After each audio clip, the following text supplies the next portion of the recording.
I was sitting here yesterday trying to put together my Game of the Year list. I was going back through my purchases for 2025, trying to remember what I actually played.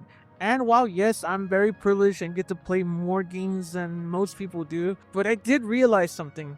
And honestly, it kind of scared me. My list is shorter than usual. Not because good games didn't come out, not because I fell out of love with gaming, it's because for the first time in my entire life, I found myself looking at the Buy Now tab button and a new release, seeing that $80 price tag, and just closing the tab. I didn't buy it later, I didn't wait for a sale, I just moved on. I think 2025 is going to be remembered as the year the industry finally pushed us too far. It's the year where the price of entry became so high that it didn't just hurt our wallets, it broke our habits. I wanted this to be a fun celebratory final of the year, but I can't sit here and pretend everything is fine when I know you guys are feeling the exact same way I am. I see it in the comments, I see it in Discord servers, it's quiet. People aren't just jumping day one releases anymore because they literally can't afford to. Instead of a celebration, I'm making a prediction. A massive crash in gaming sales is inevitable,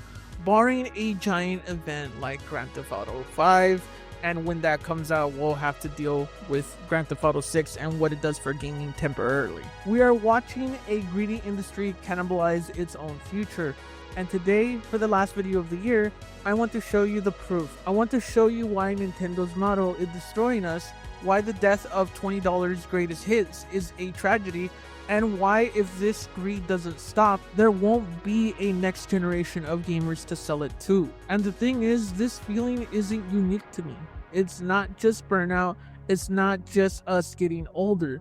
It is statistical economic fact. If you think I'm projecting my own wallet issues onto the world, look at the data. A massive new study reported by Vice has revealed the reality of the market in 2025, and it validates everything we've been feeling. 63% of US gamers are buying 2 games or fewer per year. I want you to really visualize that. Walk into a room of 100 gamers, people who identify with this hobby, people who watch channels like this. 63 of them will buy maybe 1 new game this year, maybe 2.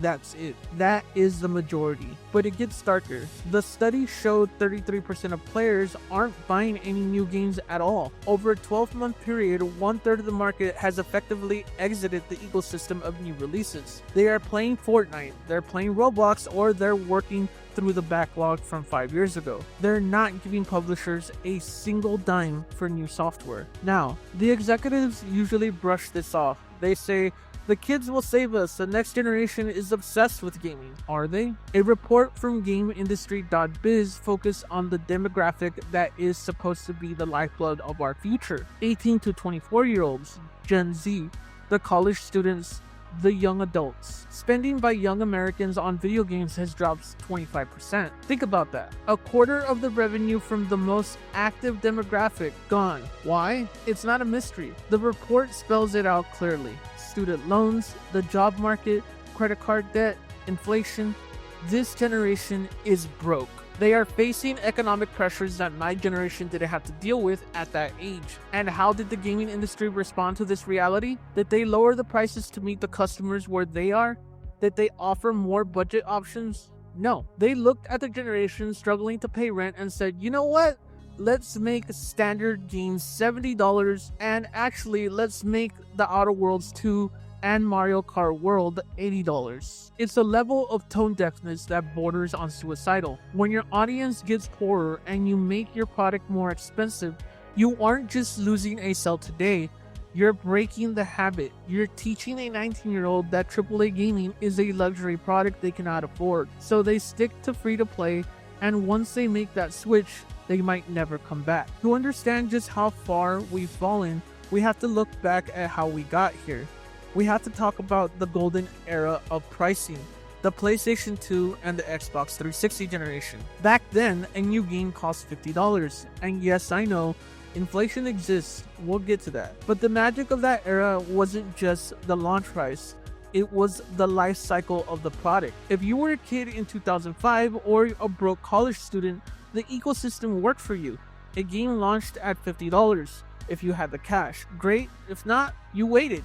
And you didn't have long to wait. Physical retailers GameStop, Walmart, and Best Buy had limited shelf space. They had to move the product. If a game didn't sell in the first month, the price was cut. $50 became $40, then $30. And then we had the holy grail, the greatest hits. If a game sold well, it was reprinted with a bright red or green label, and the price was permanently set at $19. This wasn't just nice, this was the engine of growth for the entire industry. That $20 price point was a safety net. It allowed us to take risks. I remember buying Shadow of the Colossus. I didn't know what it was. I was a kid. I wouldn't have risked $50 on a weird game about killing giants. But for $20, sure, I'll try it. That purchase changed my taste in games forever. That lower barrier to entry allowed millions of people to experiment with games and genres they didn't know they loved. It was built on the diverse, massive audience we have today. But somewhere along the line, publishers looked at that $20 price tag and they stopped seeing market growth. They started seeing lost profit. They decided they didn't want our $20 anymore. They wanted $70 or they wanted nothing. The shift to digital distribution was sold to us as the ultimate convenience. No more disc, instant access. But for the publishers, it was a way to kill the depreciation curve. In a physical store, a game taking up shelf space costs money. It has to go on sale to make room for the new Madden. In a digital store, shelf space is infinite. It costs Sony next to nothing to keep a JPEG of a game on the store for 10 years. They have artificially stopped the natural aging process of video games. They are playing the game of chicken with us. They are betting that if they hold the price high enough for long enough, we will eventually cave and pay full price for an old game. But the Vice data proves that we aren't caving. We aren't saving up to buy it later. We're just forgetting it exists.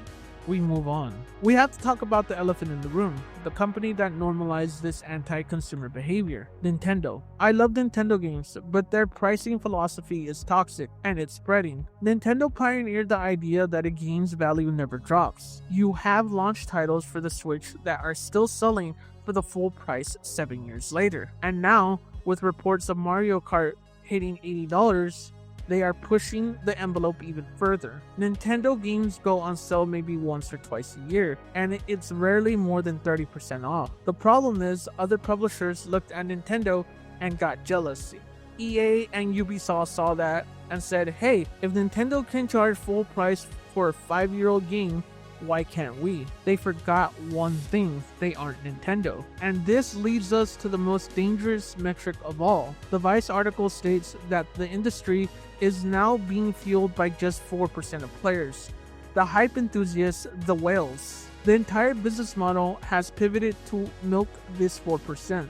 The people who will pay $80, who will buy the 120 deluxe edition, who don't care about sales. But you cannot build a sustainable future on 4% of your audience.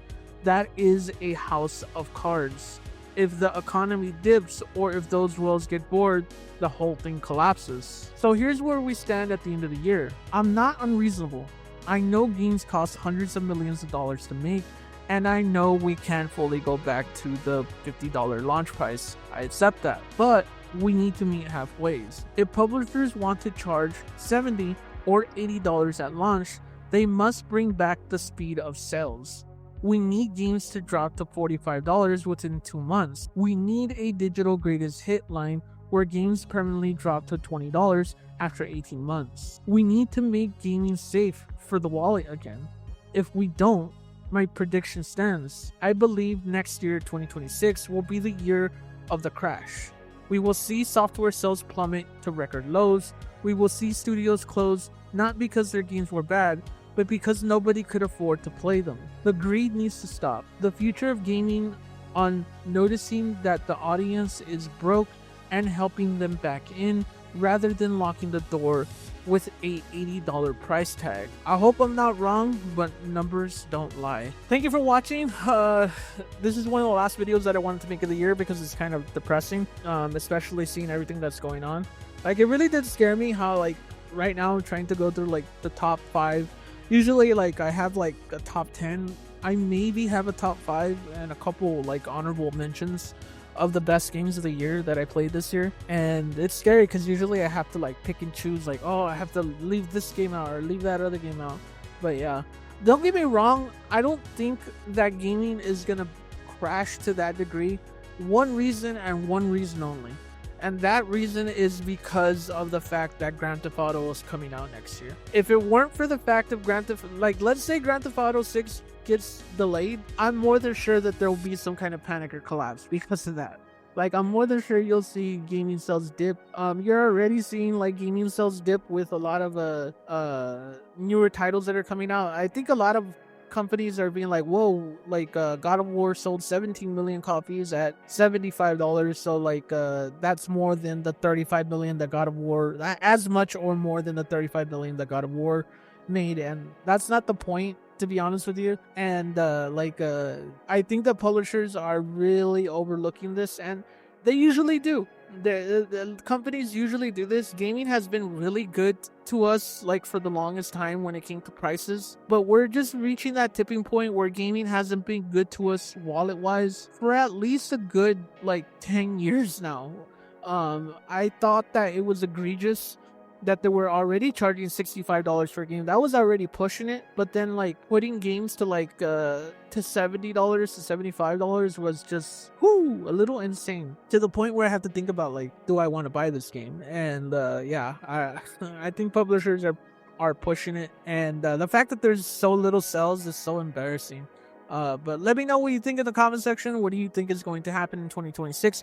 What were some of your favorite games this year? Which games did you skip if you weren't able to get because of this? Let me know what you think below, and remember, you're pretty good.